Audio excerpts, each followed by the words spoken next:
क्या सच में भगवान हमारे अंदर रहते हैं? यह प्रश्न युगों से साधकों के मन में उठता रहा है। मंदिरों, गिरजाघरों, मस्जिदों और तीर्थस्थलों की यात्रा करते हुए मनुष्य ईश्वर की खोज करता है। वह भक्ति के गीत गाता है, ध्यान की समाधि में बैठता है, तप और साधना करता है। परंतु अंततः जब वह महापुरुषों के चरणों में पहुंचता है, तो उसे उत्तर मिलता है कि भगवान कहीं बाहर नहीं, बल्कि उसी के अंतरंग में वास करते हैं।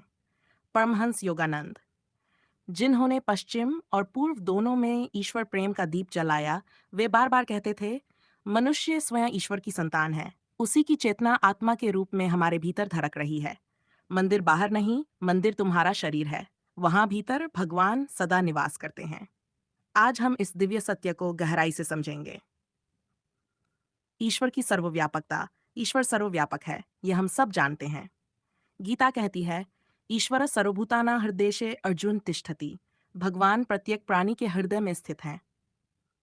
योगानंद जी समझाते हैं कि ईश्वर को हम केवल बाहर खोजते हैं तो हम अधूरी खोज करते हैं। वह सृष्टि के कण कण में है, किंतु उसका निकटतम निवास स्थान है हमारा अंतःकरण। वे कहते थे, जब तुम एक सुंदर फूल को देखते हो और आनंदित होते हो, तो वह आनंद बाहर के फूल में नहीं, बल्कि तुम्हारे भीतर की आत्मा में है। जब तुम संगीत सुनकर आत्मा में गहराई अनुभव करते हो, वह ईश्वर की झंकार तुम्हारे भीतर से उठती है। जब तुम प्रेम, करुणा या शांति का अनुभव होता है, तो वह ईश्वर ही तुम्हारे भीतर अपनी उपस्थिति का संकेत देता है। दूसरा खंड शरीर मंदिर है। परमहंस योगानंद के गुरु श्री युक्तेश्वर गिरी कहा करते थे, मनुष्य का शरीर ईश्वर का मंदिर है। इसे शुद्ध रखो, इसे ध्यान का पात्र बनाओ और भीतर विराजमान प्रभु से साक्षात्कार करो। योगानंद जी ने पश्चिम में प्रवचन देते हुए समझाया, बाहरी मंदिर ईश्वर की स्मृति के लिए बनाए जाते हैं, परंतु वास्तविक मंदिर है तुम्हारा चेतन शरीर, जहां हृदय की वेदी पर आत्मा का दीपक जलता है। जब तुम ध्यान में आंखें बंद करते हो और आत्मा की शांति में उतरते हो, तो उसी मंदिर का द्वार खुलता है। वे कहते थे, भगवान को खोजने के लिए हिमालय जाने की आवश्यकता नहीं, अपने ही भीतर के मौन में उतर जाओ, तुम्हें वहीं ईश्वर मिलेंगे। तीसरा खंड ध्यान का विज्ञान और अंतर्मुखी यात्रा। योगानंद जी का जीवन कार्य ही था ध्यान के माध्यम से यह सिद्ध करना कि ईश्वर भीतर है। वे कहते थे, ध्यान वह कुंजी है जो हृदय के द्वार को खोल देती है। मनुष्य जब सांस पर नियंत्रण पाता है तो चंचलता मिट जाती है और आत्मा की शांति प्रकट होती है। उसी शांति में भगवान का प्रत्यक्ष अनुभव होता है। ध्यान का अभ्यास करते समय साधक धीरे धीरे समझता है, शरीर मैं नहीं हूँ, विचार मैं नहीं हूँ, भावनाएं मैं नहीं हूँ। मैं तो उस शुद्ध चेतना का अंश हूँ जो सदा मुक्त, सदा आनंद रूप है। यही चेतना भगवान का प्रतिबिंब है। चौथा खंड अनुभव ही प्रमाण है। बहुत लोग पूछते हैं, क्या सच में भगवान भीतर रहते हैं? योगानंद जी का उत्तर था, परंतु यह केवल विश्वास से नहीं जाना जा सकता, बल्कि अनुभव से सिद्ध होता है। वे कहा करते, जब तुम गहरी ध्यान अवस्था में पहुंचते हो और एक आनंद का महासागर भीतर उमड़ता है, तो वही ईश्वर की उपस्थिति है।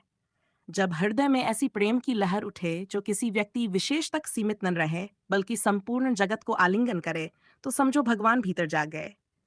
जब भय, द्वेष, अहंकार क्षीण हो जाए और आत्मा प्रकाश से भर जाए, तब निश्चय जानो कि तुमने ईश्वर को अपने ही अंतर में पा लिया है।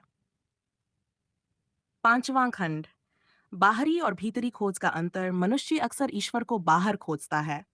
वह सोचता है, कोई देवता आकाश में बैठा है, कोई शक्ति मंदिर में स्थापित मूर्ति में है। पर योगानंद जी कहते थे, भगवान बाहर भी हैं, पर यदि तुम उन्हें बाहर खोजते रहोगे और भीतर नहीं देखोगे, तो तुम्हारी खोज अधूरी रहेगी। बाहर का मंदिर तभी सार्थक है जब भीतर का मंदिर जागृत हो।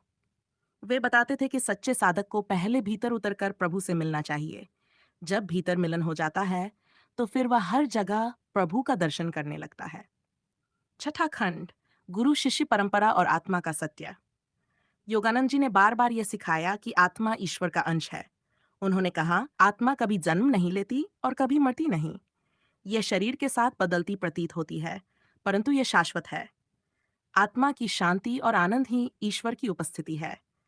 वे कहते थे कि गुरु का कार्य है शिष्य को यह अनुभव कराना कि तुम्हारे भीतर ही तुम्हारा परमात्मा निवास करता है, बाहर कहीं और उसे खोजने मत जाओ।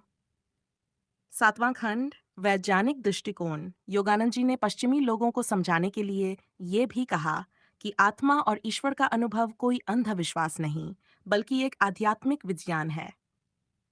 जैसे विद्युत धारा हर जगह है, पर हमें बल्ब और तारों के माध्यम से उसका प्रकाश दिखता है, वैसे ही ईश्वर हर जगह है, पर ध्यान, प्राणायाम और प्रेम के माध्यम से वह चेतना हमारे भीतर प्रकट होती है। उन्होंने कहा, ध्यान आध्यात्मिक प्रयोगशाला है। जब साधक भीतर उतरता है, तो उसे अनुभव से मालूम होता है कि ईश्वर उसकी आत्मा में ही धड़क रहा है। 8वां खंड, शास्त्रों की पुष्टि। योगानंद जी हमेशा गीता और उपनिषदों के उदाहरण देते थे। कठोपनिषद कहता है, अनोरणीयान महतो मह्यानात्मा गुहाया निहितो अस्य जंतो। आत्मा सूक्ष्म से भी सूक्ष्म और महान से भी महान है। वह प्रत्येक जीव के हृदय गुहा में स्थित है। श्री कृष्ण गीता में कहते हैं, अहं आत्मा गुराकेश सर्वभूताशय स्थित। हे अर्जुन, मैं सब जीवों के हृदय में आत्मा के रूप में स्थित हूँ। योगानंद जी समझाते थे कि यह केवल काव्यात्मक कथन नहीं है, बल्कि ध्यान द्वारा प्रत्यक्ष अनुभव किया जा सकता है।